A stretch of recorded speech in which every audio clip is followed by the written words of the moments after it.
Assalamualaikum warahmatullahi wabarakatuh. Bersama Ustazah Juliza untuk subjek Sirah tahun 4.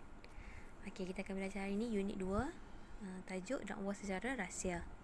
Jom kita baca dan fahami. Nabi Muhammad SAW memulakan dakwah secara rahsia setelah turunnya ayat berikut. Firman Allah Subhanahu Wa Taala, Bismillahirrahmanirrahim. Ya ayyuhal mudassir qum fa'anzir wa rabbaka fakabbir wa siyabaka fatahhir wa rujza fahjur. Maksudnya, wahai orang yang berselimut, bangunlah serta berilah peringatan dan amaran kepada umat manusia dan Tuhanmu, maka ucaplah dan ingatlah kebesarannya, dan pakaianmu, maka hendaklah engkau bersihkan, dan segala kejahatan maka hendaklah engkau jauhi. Surah Al-Mudassir ayat 1 hingga 5.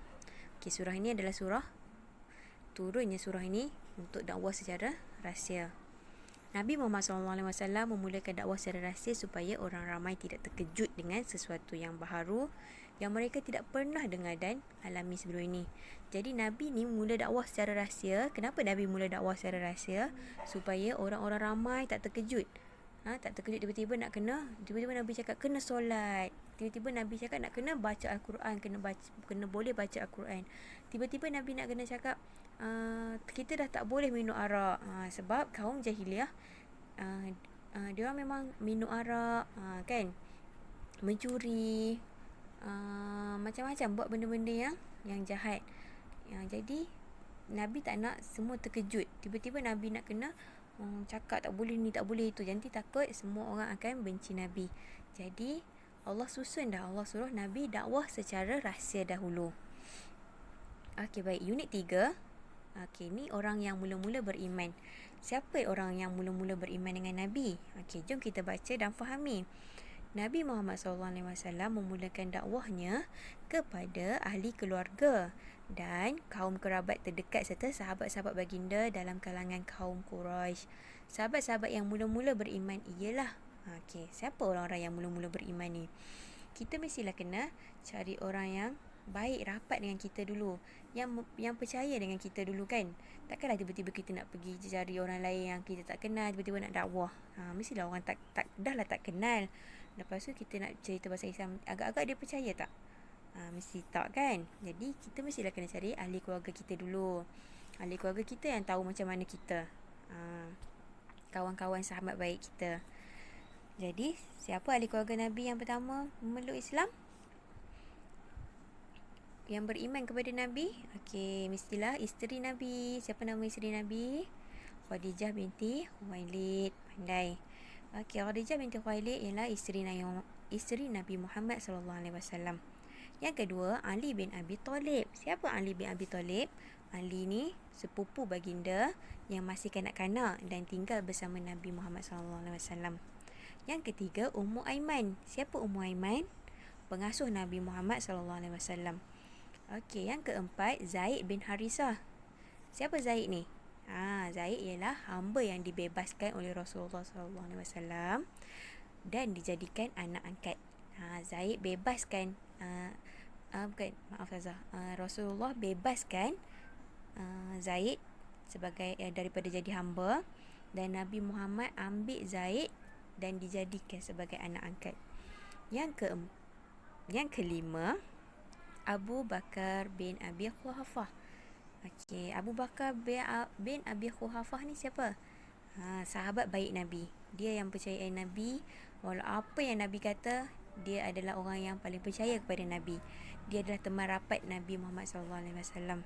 Abu Bakar yang selalu kita dengar adalah Abu Bakar As-Siddiq. As-Siddiq tu adalah gelaran yang diberikan kepada Abu Bakar, yang diberikan oleh Nabi Muhammad. Okey, yang keenam, Uthman bin Affan.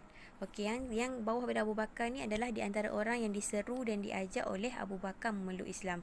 Okey, semua nama yang kat bawah nama Abu Bakar ni adalah orang-orang yang Abu Bakar ajak untuk memeluk Islam. Okey, Uthman bin Affan, Az-Zubair bin Al-Awwam, Abdurrahman bin Auf, Talhah bin Ubaidillah, Sa'ad bin Abi Waqqas.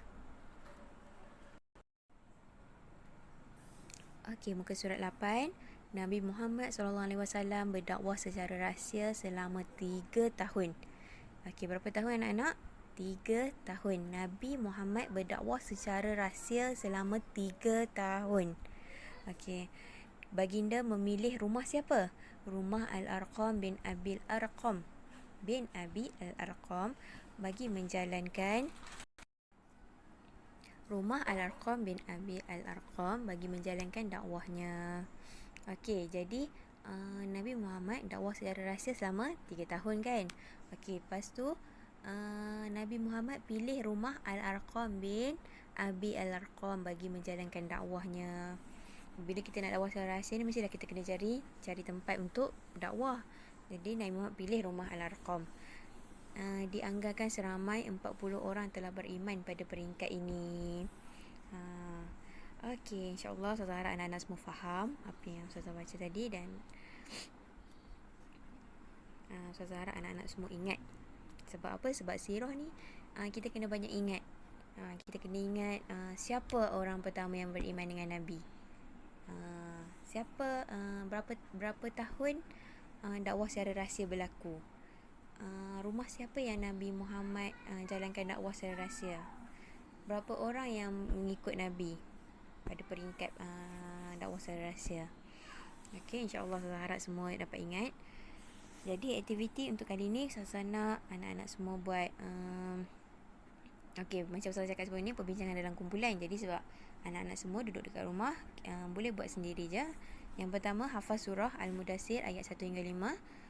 Boleh hafaz dan hantar video pada hantar video boleh, ataupun voice WhatsApp pun boleh pada Ustazah. Nyatakan sebab dakwah dimulakan secara rahsia. Kenapa dakwah Nabi Muhammad dimulakan secara rahsia? Kenapa dakwah Nabi dimulakan secara rahsia? Yang ketiga, siapakah sasaran dakwah baginda? Jadi siapa yang Nabi Muhammad saran jadikan sasaran untuk dakwah Nabi? So kalau boleh senaraikan. Lagi satu soalan tambah yang bawah ni, yang bunga ni juga, senaraikan nama sahabat yang mula-mula beriman.